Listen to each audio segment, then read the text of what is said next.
ఎండుటాకు ఎండుటాకు ఎందుకలా రాలి ఉన్నావు అని అడిగితే చిగురులా పుట్టి ఆకులా ఎదిగి చెట్టు నుండి పళ్ళు పూలు రావడంలో తోడ్పడి పండిపోయి రాలిపడి ఉన్నా అన్నది.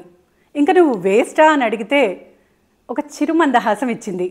ఎండుటాకు స్టోరీ ఏంటో వీడియో చివర్లో తప్పకుండా చూడండి, మిస్ కాకండి. నమస్తే, నా పేరు Kalyani. Welcome to waste matters now. November December మొదలుకొని మార్చ్ ఏప్రిల్ వరకు ఆకులు రాలుతూనే ఉంటాయి. బోలెడు ఎండుటాకులు పార్క్స్లో రోడ్ల మీద మనకు కనిపిస్తూ ఉంటాయి. అలాంటి ఎండుటాకులు కలెక్ట్ చేసి నేను ఫ్రీగా నల్ల బంగారం తయారు చేస్తాను. అదేనండి, ఎరువు తయారు చేస్తాను. మరి మీరేం చేస్తారు? ఈ బస్తాను చూడండి, అవలీలగా ఎడం చేత్తో ఎత్తిపడేశాను. ఏమున్నాయో ఇప్పటికే గెస్ట్ చేసి ఉంటారుగా. నేచర్ మనకు అందించిన మంచి రిసోర్స్ అండి, అదే ఎండుటాకులు. ఎండుటాకులు చాలా రకాలుగా ఉపయోగపడతాయి. వీటిల్లో ఒకటి ఎరువు తయారు చేసుకోవడానికి. ఇది మంచి సోర్స్ ఆఫ్ కార్బన్ అండి.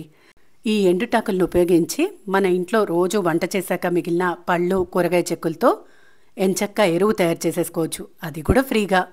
ఈ ఎండుటాకుల్ని మా అమ్మ వాళ్ళ ఇంటి దగ్గర రోడ్డు మీద నుంచి కలెక్ట్ చేయించానండి. నాకు వాళ్ళ వాచ్మెన్ వాళ్ళ వైఫ్ కలెక్ట్ చేయడంలో హెల్ప్ చేశారు. సో వీటిని ముందుగా మనం చక్కగా కలెక్ట్ చేసేసి ఒక పెద్ద దుప్పటి పరిచి, పాత దుప్పటి, వీటిని ఎండలో ఆరనివ్వాలి. కొంచెం పచ్చి ఏమాత్రం ఉన్నా లేదా ఈ ప్లాస్టిక్ కవర్ల లాంటివి ఏవైనా ఒకటి రెండు ఉన్నా వాటిని సపరేట్ చేయడానికి కూడా ఇలా స్ప్రెడ్ చేయడం వల్ల హెల్ప్ అవుతుంది.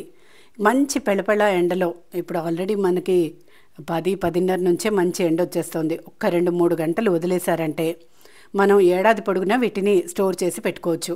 ఇప్పుడు నాకు దాదాపు ఇవి బస్తా ఉన్నాయి కదా, ఇలా ఒక 4-5 బస్తాలు కనుక కలెక్ట్ చేయగలిగితే మనకి ఏడాది పొడుగునా ఎంచక్కా మనం ఈ ఎరువు తయారు చేసుకోవడానికి ఉపయోగపడతాయి.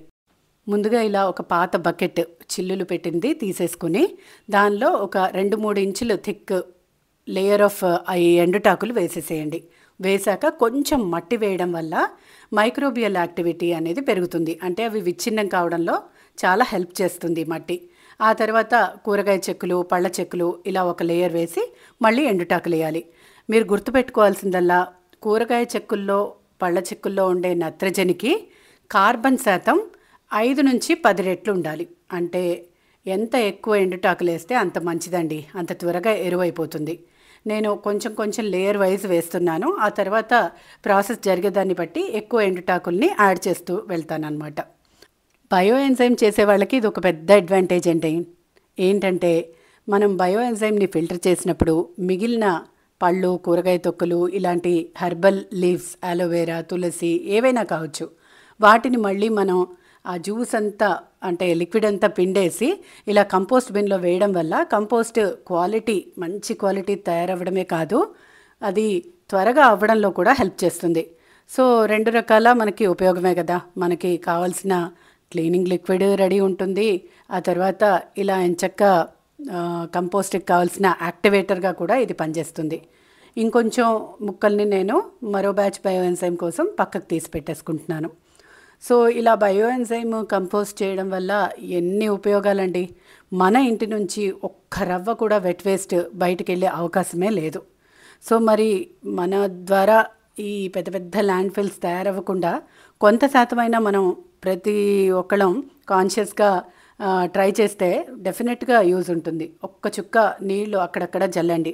ఎవరైతే బయో ఎంజైమ్ తయారు చేయట్లేదో వాళ్ళు పల్చటి మజ్జిగ మధ్య మధ్యలో జల్లుతూ ఉంటే అది కూడా మనకి ఎరువు త్వరగా తయారయ్యేందుకు హెల్ప్ చేస్తుందన్నమాట.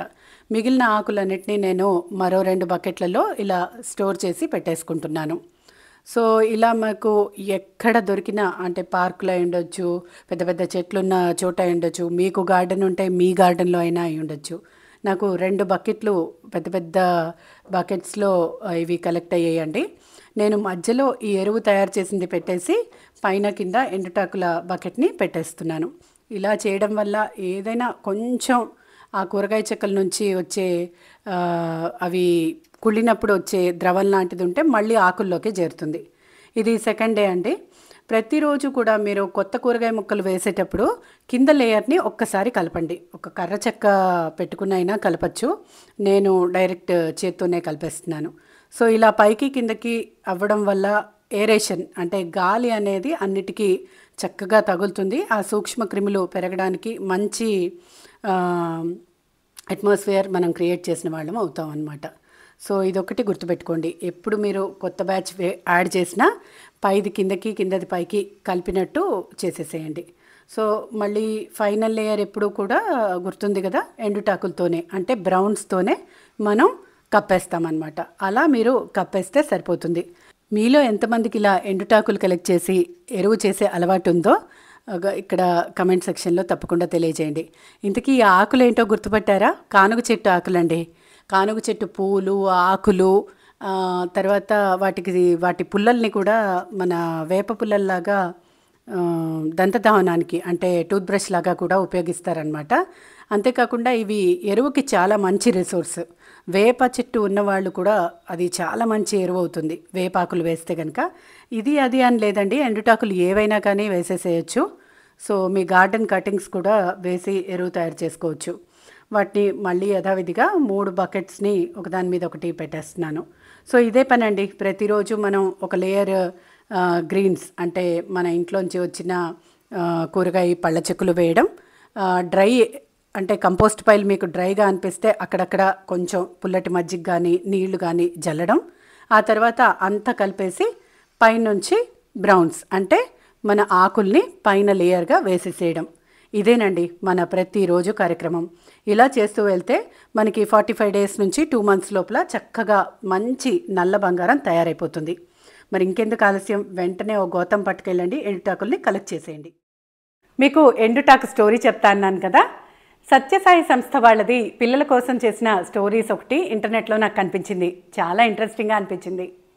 ఒక గురువు గారు వాళ్ళ శిష్యుల్ని గురుదక్షిణగా ఎండుటాకులు తెమ్మంటాడు.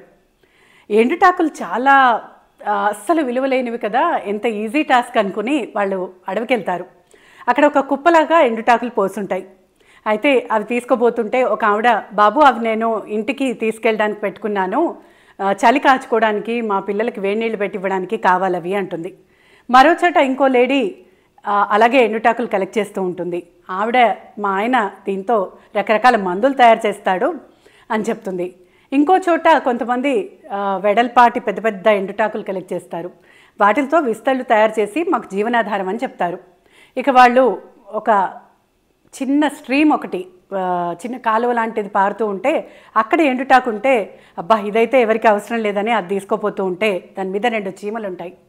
అవి అంటాయి కదా, ఈ ఎండుటాకు మాకు ఈ కాలువ దాటడానికి ఉపయోగపడుతోంది అని. ఇక వాళ్ళు వెనక్కి ఆశ్రమానికి వచ్చేసి గురువుగారికి జరిగిందంతా చెప్తారు. అప్పుడు గురువుగారు అంటారు, మీరు సంపాదించిన ఈ నాలెడ్జ్, ఎండుటాకులకు ఉపయోగాలు అనే విజ్ఞానమే నా గురుదక్షిణ అని చెప్తాడు. సో వాళ్ళైతే చాలా విషయాలు తెలుసుకున్నారు. మరి మీరు ఎండుటాకుల్ని మీరెలా ఉపయోగిస్తారో కమెంట్ సెక్షన్లో తప్పకుండా తెలియజేయండి. ఈ వీడియోని మీ ఫ్రెండ్స్తో, ఫ్యామిలీ మెంబర్స్తో షేర్ చేయండి. అలాగే సబ్స్క్రైబ్ చేయడం అస్సలు మర్చిపోవద్దు, ఎందుకంటే వేస్ట్ మ్యాటర్స్ నౌ.